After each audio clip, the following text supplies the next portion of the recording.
So, could you say your name, since I can't say it because it's German? Gerold Pauler. And I caught you trying to eat your snack. I'm sorry. I'm sorry. So, is it okay if I ask you questions now? Yes. Okay. How long have you been sailing the moths? Yeah, since 2006. Okay. But I've started with lowriders. You mean the ones before foiling? Yeah. Oh, you did? Oh, okay. So you started foiling moths in 2006? No. I started foiling moths in 2009. Oh, you did? Yeah. Oh, you're one of those guys. Oh, how interesting. So I think it's fascinating that some of the people just got into the foiling moths. So do you feel that you've got it all worked out? No. Definitely not. Yeah. I was here to learn. Yeah. Well, you learned with some pretty stiff competition. Yes. Stiff competition and hard conditions.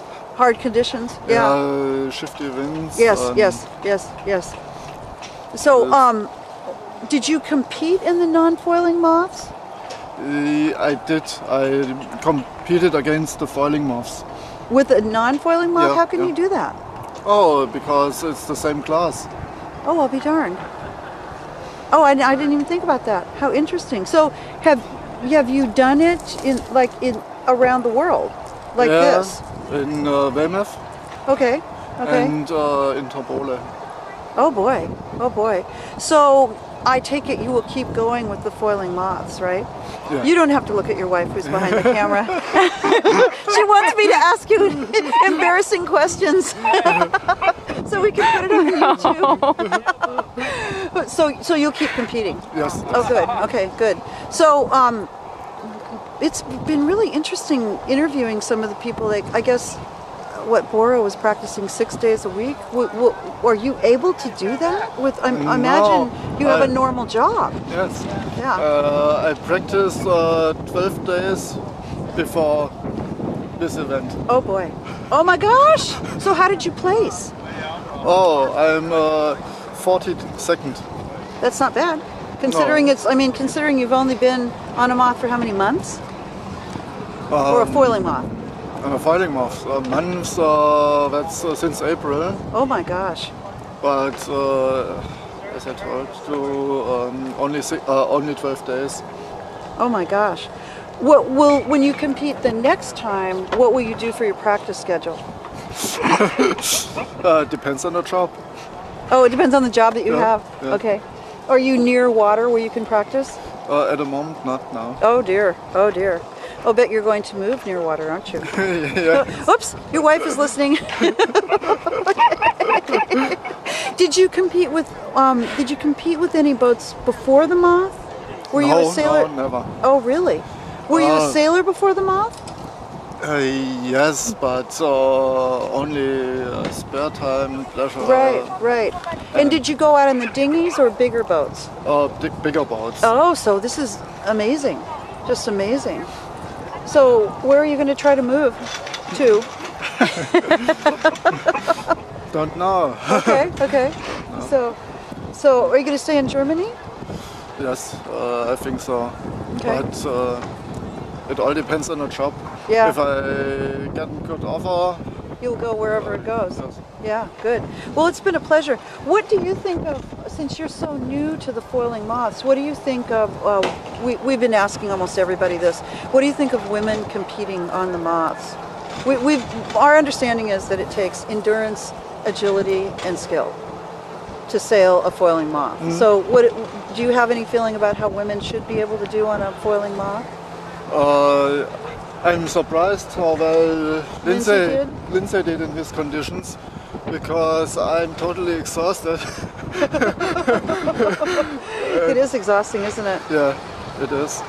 And in lighter conditions, there should be no problem for them. But in these conditions, you have to have a lot of skills, and you don't have to work that hard. But otherwise, if you don't have the skills and you have conditions like here, it's hard for. It's hard for you, Yeah. much less because men typically have more upper body strength, and that's what, as you're leaning out, as you're hiking, you're The hiking part is not that exhaustive, I think. Okay. It's most in the In your arms. Okay. Okay. Interesting. Would you change anything about your moth? Oh, I chartered the boat, so I was not sailing with my moth. Oh, you chartered it. I had no idea. I didn't know you could do that. How do you charter a moth? You pay money. Yes, I know, but I didn't know you could do that. I was surprised too, because normally nobody likes to Right. give them away because they're so fragile and So expensive. expensive if something breaks.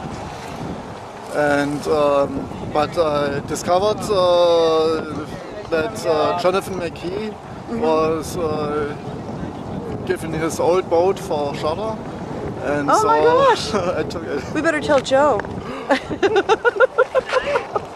That's wonderful. So you, oh wow. So when you were doing non-foiling moths, then you found out about that. Was Jonathan McKee's boat the boat you went out on and then chartered? No. In April I bought Fastercraft Zero, quite a different boat.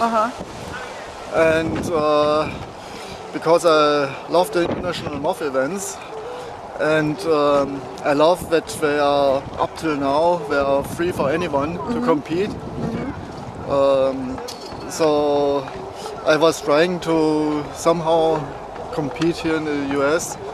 Wow. And the charter boat was the best way to do it. That's amazing that just since April you've done this. That's amazing. It's impressive. So you'd do it again? Yes. Of course. So, well, I look forward to seeing you again. I'm definitely going to be in another U.S. moth. Whatever. Thank you. Thank you. Do you want to ask him an embarrassing question? Doesn't your wife think you spend too much time on the moths? No, she loves it. No, she loves it. She has to love it because she's letting me interview everybody and she's behind the camera. And now the train's coming.